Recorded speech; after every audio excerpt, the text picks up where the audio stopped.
If you're a frequent P&W Haunts and Homicides listener, you probably already know we're Birdie ambassadors. We wanted to take a quick moment to tell you a little bit more about this awesome product. Birdie is the modern personal safety alarm made for women by women. In a situation where you feel threatened or unsafe, you can simply activate Birdie's loud siren and flashing light to create a diversion. Birdie is perfect to carry anytime because the device is lightweight and comes in a variety of colors. So important. Use our ambassador link and coupon code P&W Haunts and Homicides to receive 10% off your purchase.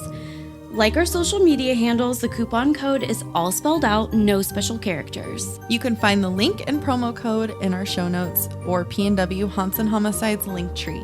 Have a safe ass day. As indie podcasters, we love to show our support of other awesome shows.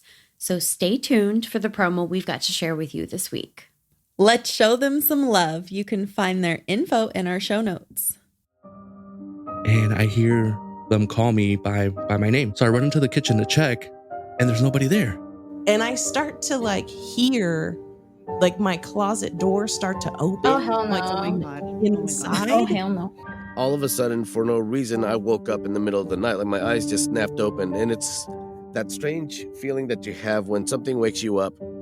You don't know what has woken you up until you either see what it was or you hear whatever it was. If you like all things spooky, check out A Spooky Tales. We, Christina and MJ, talk about all things spooky like haunted places, myths, and legends. with a focus on Latin America. New episodes every Friday. Listen in your favorite podcast apps as well as spookytales.com. You guys, we're back. And don't worry, we did get more wine. Well, of course.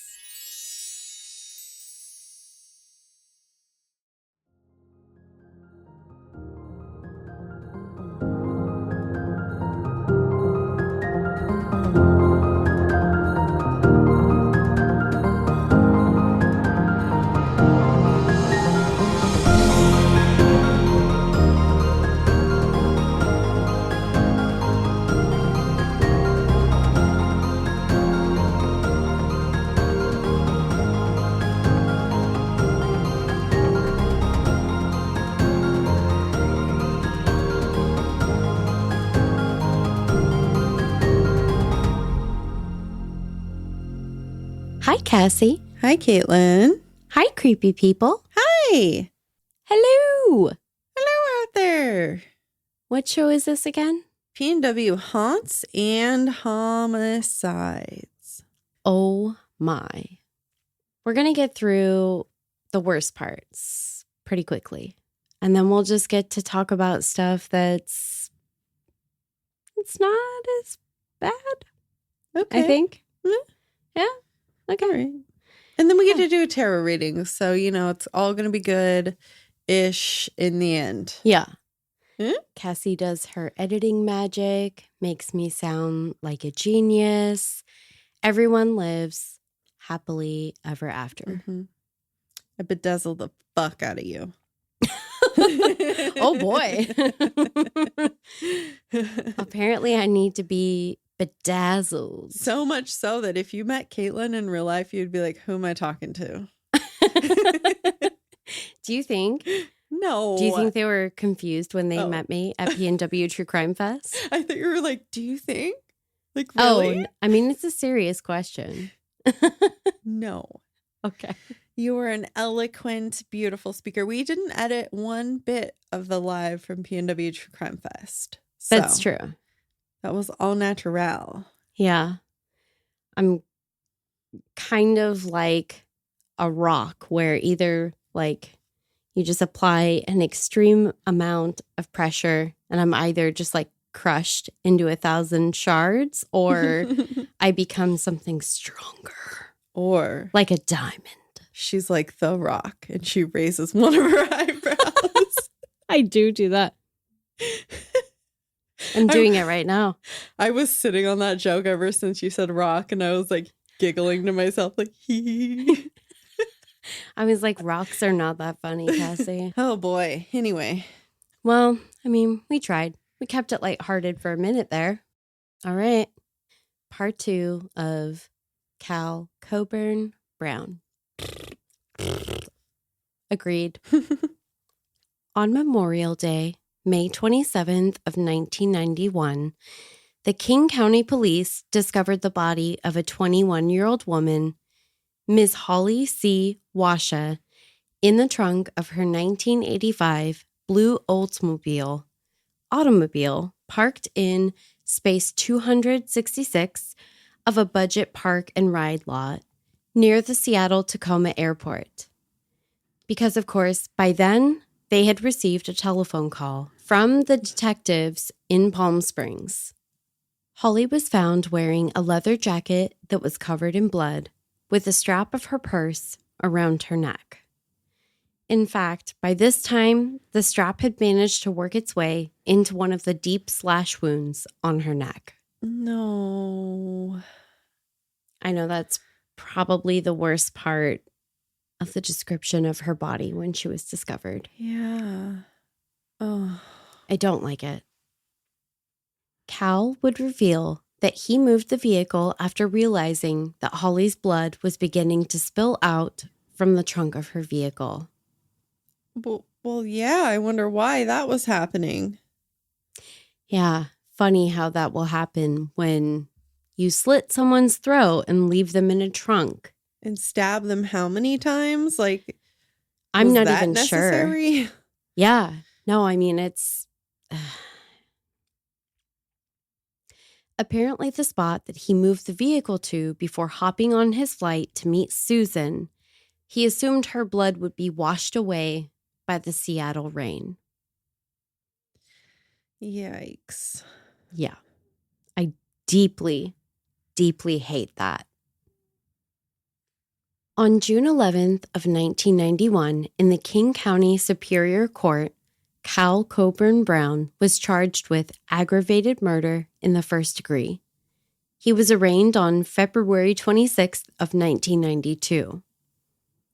A notice to determine whether the death penalty should be imposed was filed on March 24th, 1992. The trial itself began with jury selection on October 25th of the following year, 1993. It's like crazy to see how this just drags out over already, multiple years. Yeah. When he so clearly did it and he admitted to the other one, it still drug out that long. Yeah. We're looking at June of 91 to October of 93. And that's just when the trial is beginning. Wow. And he pled guilty to everything, right? There wasn't...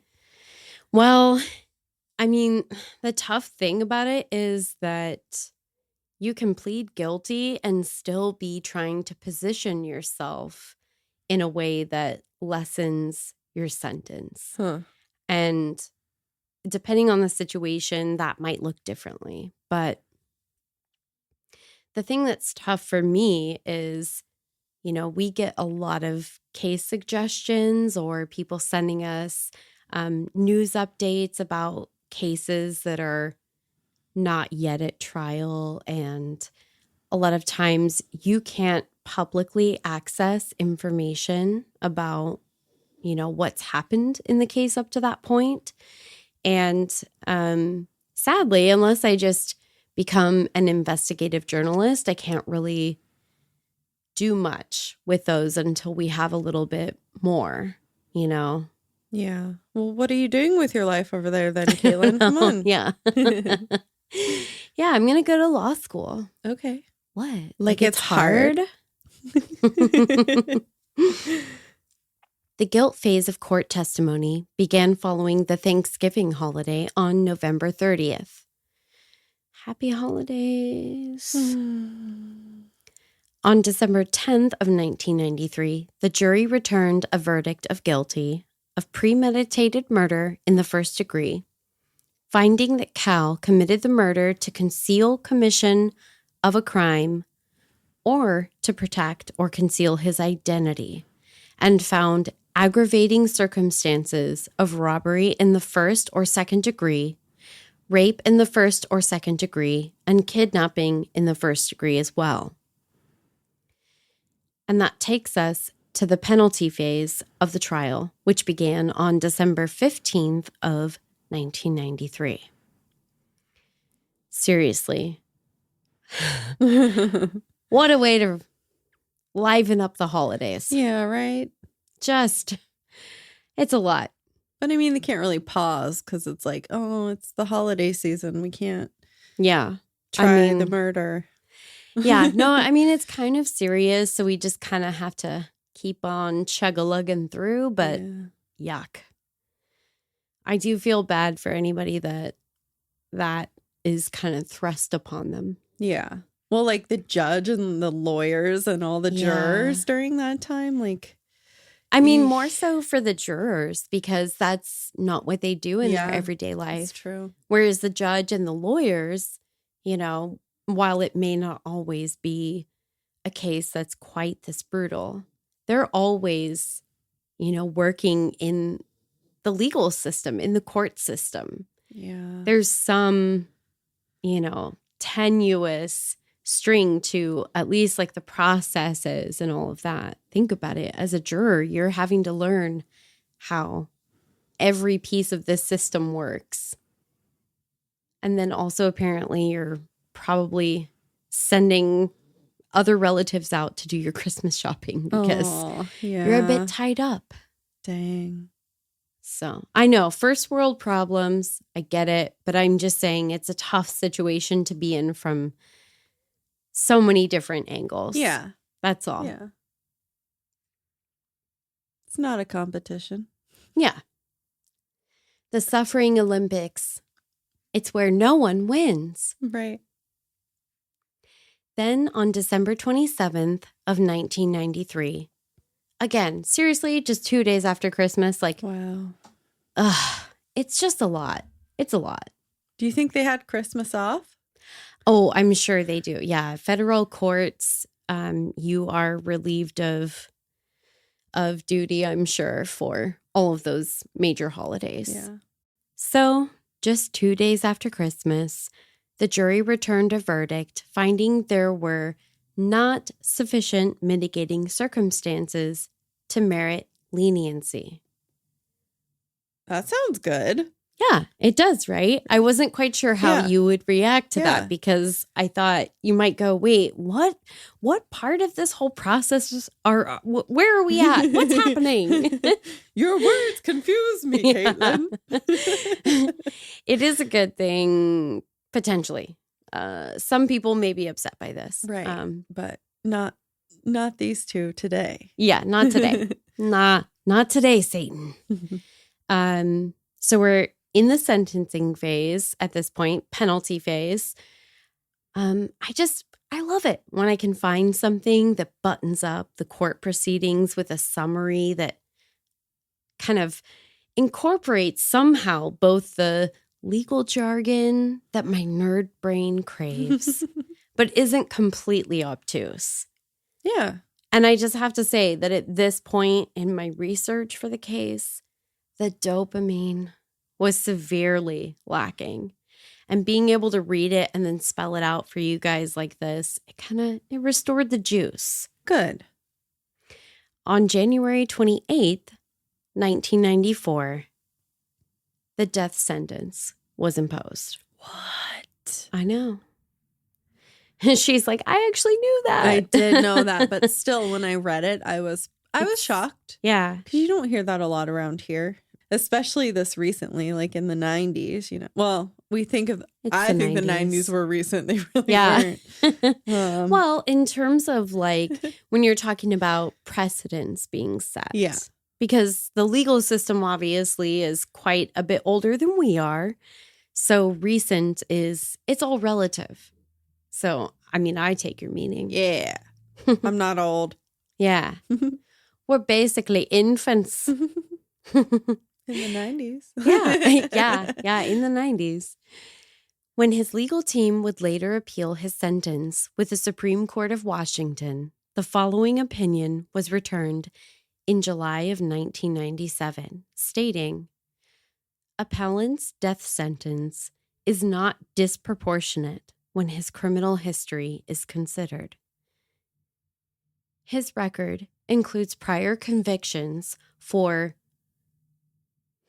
assault with a deadly weapon, grand theft, attempted assault in the first degree, assault in the second degree, attempted murder in the first degree, aggravated mayhem, torture, false imprisonment, and robbery in the first degree. His criminal record shows a history of violence towards others.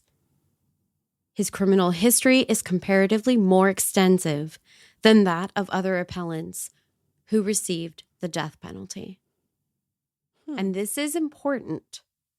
Okay. For his final meal, Cal Coburn Brown had a combination pizza and apple pie with both coffee and milk. Of course, his last meal isn't how we're going to end this story, because he also had a few things to say. Oh, I don't care. What kind of pizza did he have? Combination. I know, but like from where? I don't know. You really want to hone in on the pizza. I hate that they get to choose their last meal. I don't give a fuck. Yeah. Have cold oatmeal. Yeah. You dick. Cold, but like too thick cold oatmeal. Yeah. You know, when like there's not quite enough water, so it's actually kind of undercooked. Like, do they even need to eat? Like, where they're going, do they need sustenance? Probably not. He spoke just prior to his execution. I understand your feelings and your hatred for me for the actions I took against your daughter and sister. I hope the actions taken tonight give you the closure you seek. Looking toward the witnesses, he acknowledged the anger of Wash's family, but did not apologize. Brown complained about sentencing disparities, citing the case of Green River killer Gary L. Ridgway, who was sentenced to life in prison for the murders of 48 women after he cooperated with authorities. And Y. Chu Tony, who could someday be released from prison despite his role in the deaths of 13 people in Seattle's 1983 Wami massacre. Oh. He went on to state, I only killed one victim. I cannot really see that there is true justice.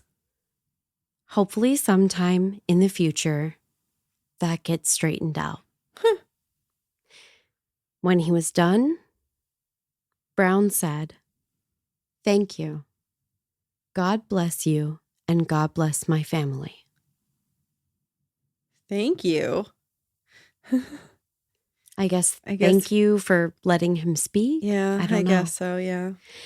The Supreme Court has already said your criminal history is comparatively more extensive than that of other appellants who received the death penalty.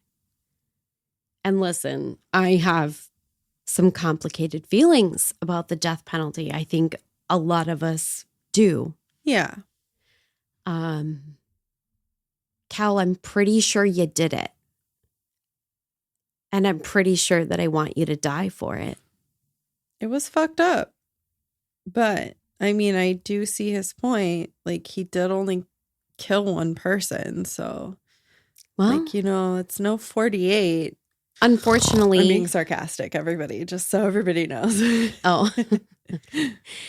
Unfortunately, in these situations, what we run into is individuals like Ridgway have, unfortunately, by virtue of the volume, the number,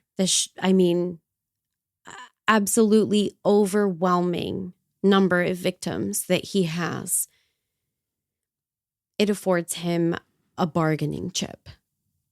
because there are so many where bodies haven't been recovered, or they may not be able to give the family answers unless he's willing to talk. Yeah. And I hate to say this, but in some respects, it rewards serial killers.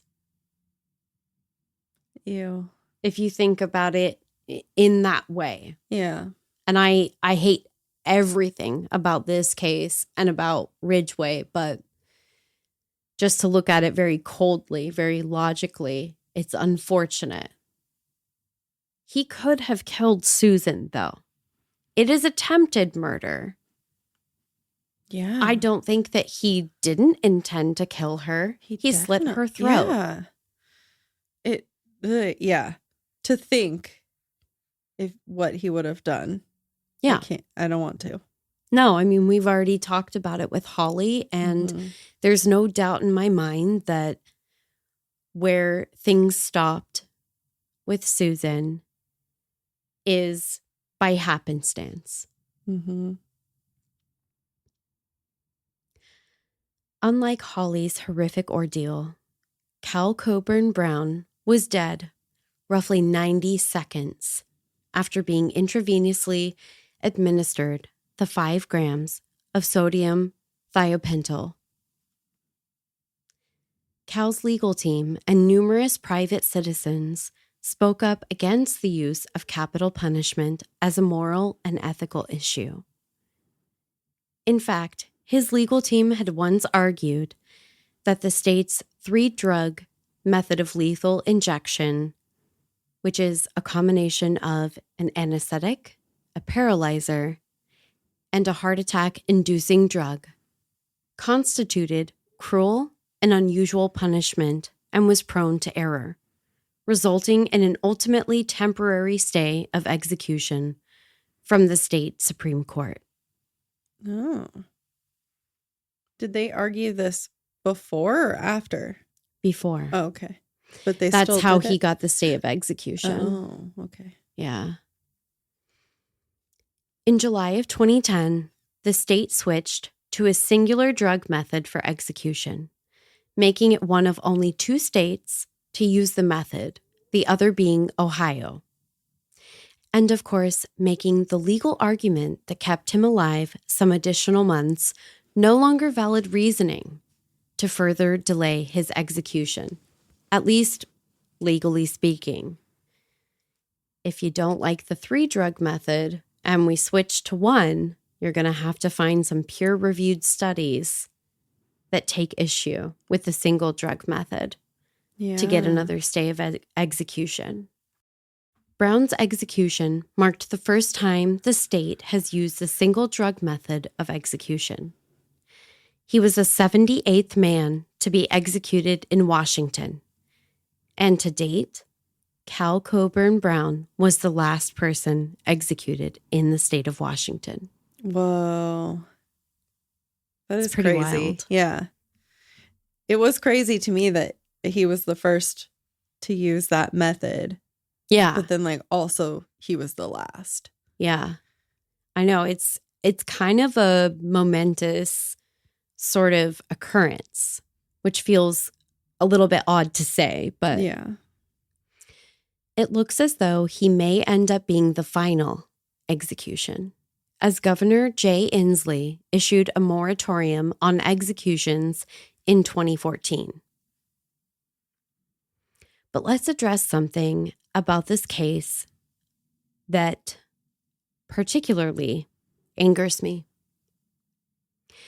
In order to do so, we just need to time travel back to 1984. MBD, no big deal. Okay, just real quick. Back then, he was a freshman at Oregon State University and had been introduced to a woman with 2 young sons by her babysitter. Oh, okay. He showed up at the woman's home wearing a hat and backpack. He persuaded her to let him rest what he claimed was a sprained leg. When she turned her head, to call him a cab, he attempted to choke her. Oh. Using like a leather strap type device. Jeez. Was it from the backpack? He may have had it stored in the backpack. Okay. Yeah. It's sort of an unusual incident. Yeah. The whole thing is very bizarre. Later, she would state that she rolled to her side and saw him wild-eyed staring into her face. Ooh. Luckily, a nearby police officer heard her screams and was able to place Cal under arrest. Now, these next two statements, I wouldn't say are fun facts by any stretch, but I literally can't decide which one is scarier. Police found a large knife and a roll of 2-inch wide duct tape in his backpack. No. He had a murder kit. Mm-hmm. And number 2, the woman's 2 small sons were home during the attack. That's terrifying. Like, what was he going to do to all of them? I mean, maybe he had no idea that the kids were even there, depending on the time of day and how much he knew about her. Yeah. He may have assumed she was home alone. Which might make it worse. If he's startled by children, what's he going to... I know. What's he going to do? It could have been so much worse. It's horrific, but it could have been so much worse. Cal Coburn Brown was sentenced as a dangerous offender for this attempted assault in Corvallis, Oregon. But now we're going to see just how far back there's clear evidence of a violent pattern. The type that almost without exception will continue to escalate. He already had an extensive criminal record, including a 1977 conviction in California that involved a knife assault on a woman in a shopping center. Cal served the minimum 7.5-year sentence for the Oregon attempted assault conviction. Then he was released on parole from the Oregon State Penitentiary on March 25th, 1991, after receiving a favorable psychiatric evaluation. He had been sentenced to 15 years after being convicted of first-degree assault, but was released after serving about half the time. I hate that. Yeah, it's great. I always hate that. Fucking fantastic. Why? Following his release, Cal was placed under the supervision of a parole officer who specialized in the supervision of sex offenders. The parole officer was given a letter from the district attorney who had prosecuted Brown on the dangerous offender case. In the letter, the DA stated that not only did he consider Brown to be one of the most dangerous criminals whom he had ever prosecuted, but also that, quote, unless he has undergone a remarkable transformation in prison, he will remain a potential mutilator and killer of women. Ooh. Oregon, girl, are you okay? Why'd they release him? I believe that people can alter their paths in life, but I'm not sure that they ever really fundamentally change. This is not the type of offender that should be released without an abundance of caution, even at that early stage. Yeah. He's already proven that he is very dangerous. I just don't understand why. Like, even for good behavior, like, yeah, there's no women to fucking murder in prison. So, like, of course he's going to be all right. Yeah, seems like it. During the first 2 months of his parole, Cal had enrolled as a student at Oregon State University and met with his parole officer as required. And I'm sure everybody on the campus had no idea, which is horrifying. That is gross.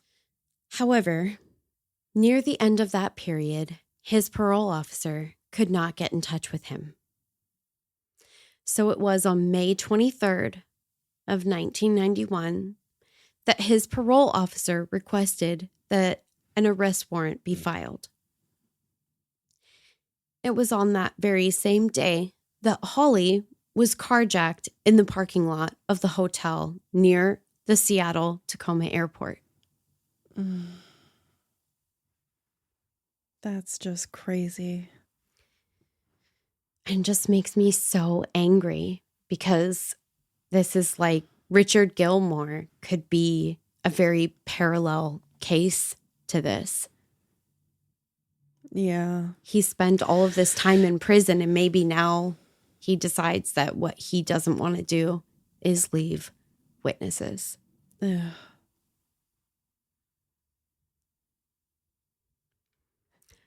Following his execution, the Walla Walla County Coroner's Office was scheduled to perform an autopsy on Cal Coburn Brown, who was 52 years old at the time of his execution. Portland-based anti-death penalty attorney Jeff Ellis, who was a member of Brown's own defense team, said, "There are many reasons to conclude that the one-drug protocol lessens the risk of needless pain and suffering. However," he said, "it obscures the basic issue of whether the state should be in the business of killing." Quote, "As long as we have a death penalty, we must take measures to avoid the needless infliction of pain on the person who is being killed. However, killing a human being is never humane when we could instead lock him up forever." You got to keep him fucking locked up, though. Yeah. Now, I think I've expressed this in previous discussions on the show, and I know I've mentioned it already at some point in the discussion about this case. Normally, I would not consider myself a supporter of the death penalty. But I'll be honest, this is one autopsy that I don't care if it shows the subject suffered. Not one bit. No. Not even a little. The tippy top of my pinky nail just doesn't care. No. I mean, it's a tough thing for me because I can't read the quote, "However, killing a human being is never humane when we could instead lock him up forever." Yeah.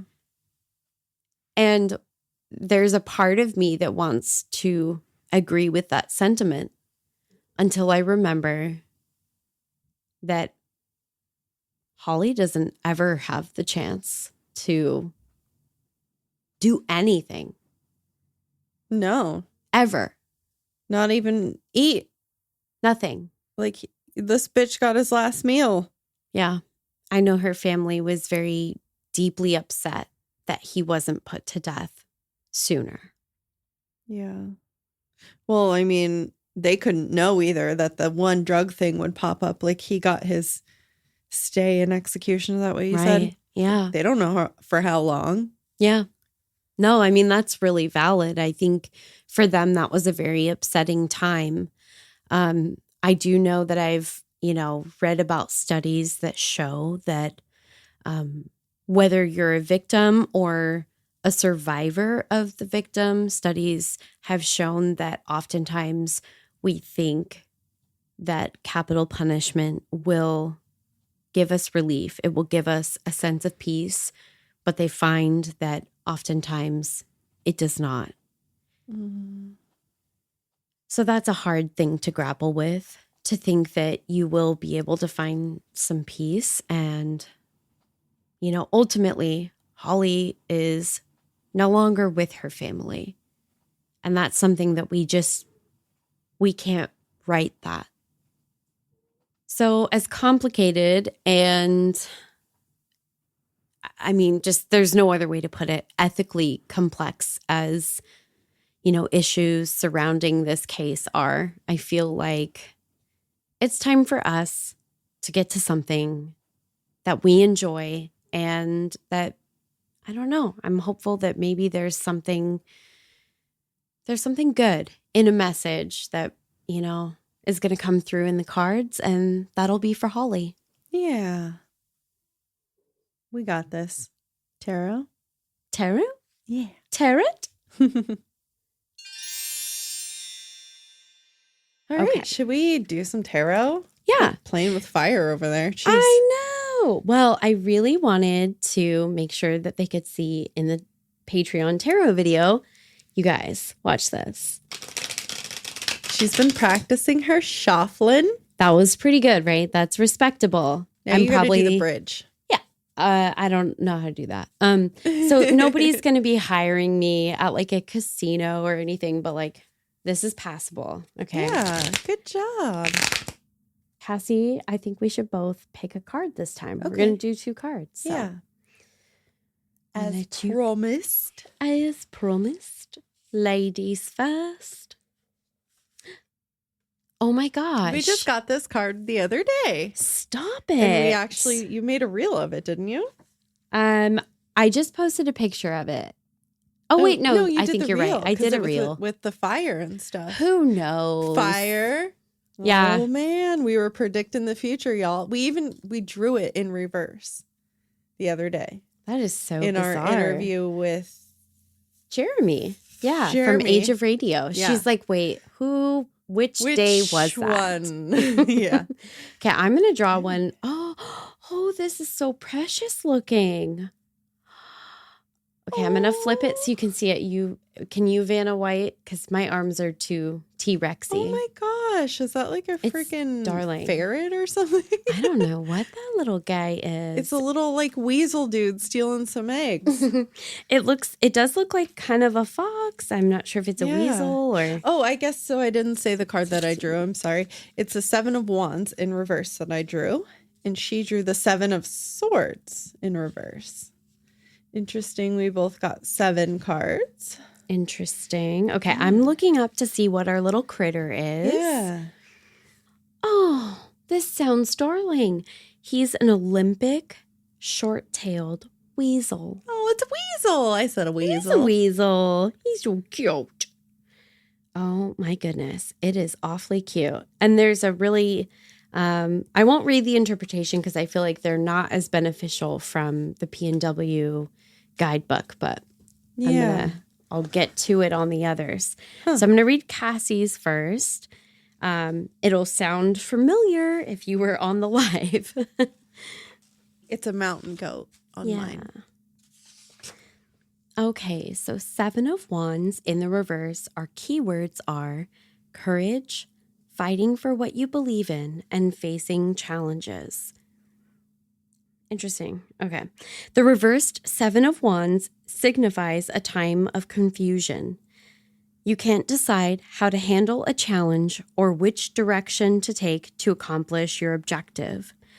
Lack of clarity may sap your willpower and make you feel like giving up. Wow. We've got we got a dancing candle over here. Yeah, we do. In a reading about money, competitors or unexpected expenses may cut into your financial resources. You may need to set firm guidelines for spending or seek assistance from someone else. In a reading about work, the 7 reversed cautions you to avoid problematic people and watch your back. Ooh. Don't get into arguments with coworkers, bosses, or clients now. Choose your battles carefully. And for love, this card indicates giving up on a relationship. You feel worn down by problems and don't know how to settle your differences. Counseling could help you gain clarity.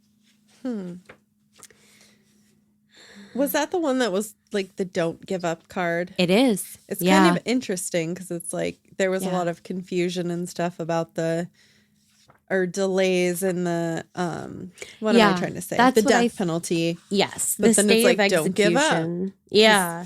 He's still gonna get it. That is ultimately where my head went to. Interesting. So our 7 of Swords keywords are uncertainty, illusion, impetuousness, stealth, cunning, and strategy. He was a weasel. I don't know how cunning he was. But. Yeah. When the 7 appears reversed, it can mean either you're behaving impetuously or that you're overly cautious and afraid to act. It can also represent coming clean about a mistake and trying to make restitution. Oh, he definitely came real clean, real quick. Yeah. Wow. And nothing about his statement rang as particularly genuine to me, but I think for a lot of people who don't have normal people feelings, he probably thought that's what Holly's family wanted to hear at the time of his execution. That or like coming clean about it. He was like, it's almost like he should have saved that as his like bargaining chip. Yeah. And he just like spilled it out right away. I don't know if he was expecting like, oh, honesty is going to save you a little bit here. Mm-hmm. Sometimes this card shows you experimenting with different plans and getting various points of view. Be focused and thorough in planning your strategy. As Barbara Moore writes in The Gilded Tarot Companion, be on guard, or one of those swords left behind will find its way into his back. Oh, vengeance.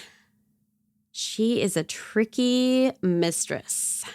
It is kind of interesting, too, because he was complaining about, being put to death and he didn't think he deserved it. Yeah. Yeah. Then it's like, haha, you were put to death anyway, but like then he was the last one. It's just like, it's kind of like poetic justice, I feel like. Yeah. Yeah. It's like, it is. It's very strange to like put your finger on what the right words are. Yeah. In a reading about money, be careful of get-rich-quick schemes. Like stealing money from people? Yeah, maybe. Gambling or dubious endeavors. Very dubious, very aggravated mayhem. Yeah. Thing. Yeah. This is interesting. Sometimes it suggests you may have gained through or are considering underhanded means. Oh, yeah.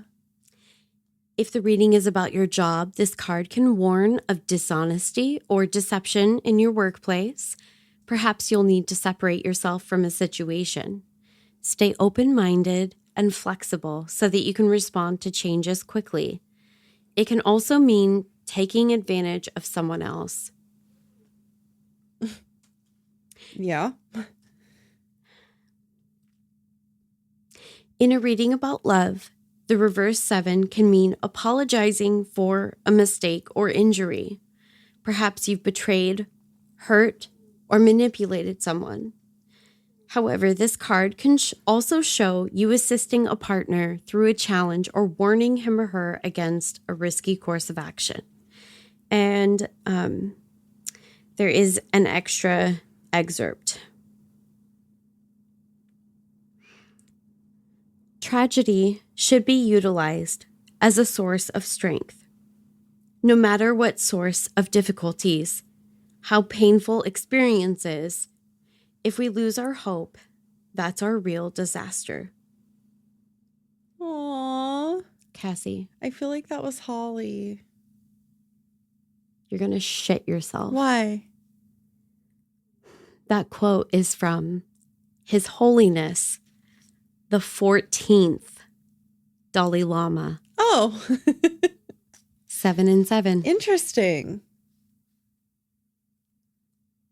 That was Holly for sure. Yeah. Remember at the end, you're like, maybe we'll get a reading for Holly. And I was like waiting for it. And I was like, I don't know. I Yeah. don't feel it. I was even, for whatever reason, I was eyeballing this card and I kind of separated it. Do you think I should pull it? Okay. So I don't know why I was feeling I needed to pull it. Pull it. But we just do what we want around here. So yeah, that's true. okay, it's the King of Pentacles. King of Pentacles. It's this big like Oh, that's such a pretty card. I really, Elk? really, I love this deck Is this an so elk? much. okay, I want to look up what kind of animal it is. It's an Okay. Olympic elk. I Oh, was right, an elk. Olympic. Yes. Yeah. So King of Pentacles, our keywords are security, material success, pragmatism, stability, strength, and worldly power. And this was upright? Yeah. Okay. Oh, wow. Okay, I just read the whole, sorry. We took like a pause, but I read this whole thing and it was kind of interesting. Do you want Okay. me to read this? I want you to read yours because it's not making sense for me here. So it says the king marched through his domain, treading lightly despite his bulk. Was he a bulky guy? He was a very large man. Interesting. Okay. I think that ended up not making the cut Huh. in my notes, but he was quite large, Okay. is my understanding. He walked slowly that his subjects might better appreciate his flawless coat, his regal posture. Just picturing him like walking around the airport, like, oh, I'm an architect. Mm-hmm. He carried his pride, his glory, his ossified crown. I said that with a lisp. Wow. His ossified, You know you didn't. You His- said it fine the first time. His You liar. ossified crown. He had devoted his life to reaching this standing, and he was comfortable in his defense of his territory. Everyone knew what was his, and none would try to take it. He understood this world well, and he knew how to shape his role to take advantage of it. How quickly it would all come crashing down when the plates shifted beneath his hooves. Oh boy. Right? Yeah, it's like a sign of vengeance. Yeah. Wow.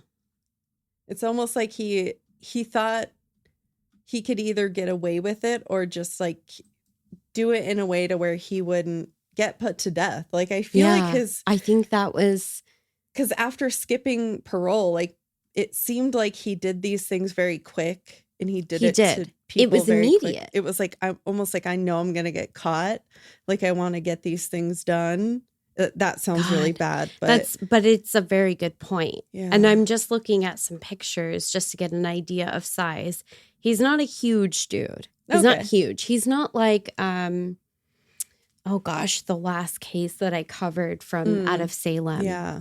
William Scott Smith. He's not quite that large, but But he's it's like he thought he was. yeah.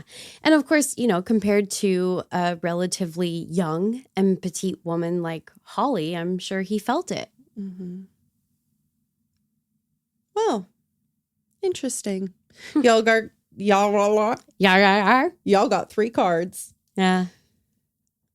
Well, Oof. Are we ready? I think we're ready. We're We're ready. just gonna sit here and stare at them. Like, Yeah. How did we get 2 7s and then a 14 and then Yeah. it's crazy. It's weird.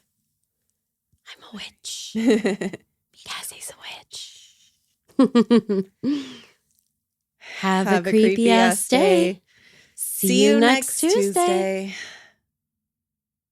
Unless you're the last person put to death in Washington. Yeah, and then you won't see us ever, ever, ever, ever, ever, ever, forever, ever We are again. Never, ever, ever. Ever. Bye. Bye.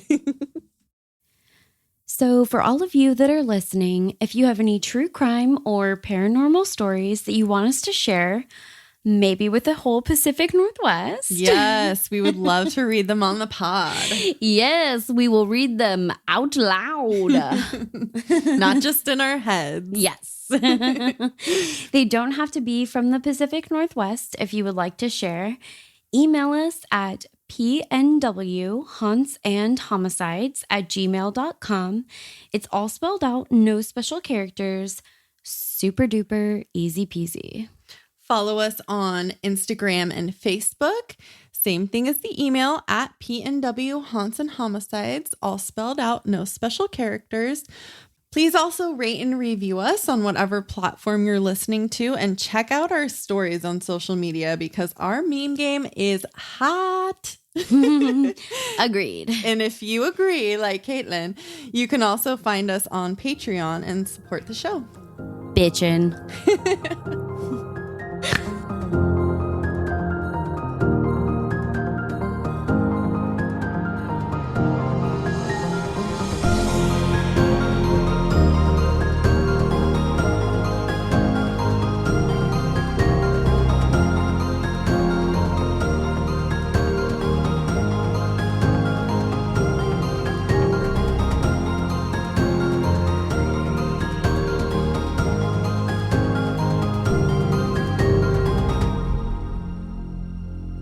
Based upon.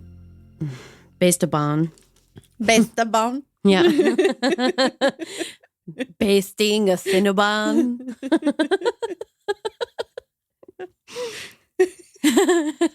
How do you baste a Cinnabon? Oh, you just take the goo, the cinnamon stuff, and you just keep spraying more on top. Just like a turkey. We should open like a a turkey. cinnamon roll place called Based Upon. Oh, I love that for us. Mm-hmm. Oh my gosh. Based upon. Oh my God.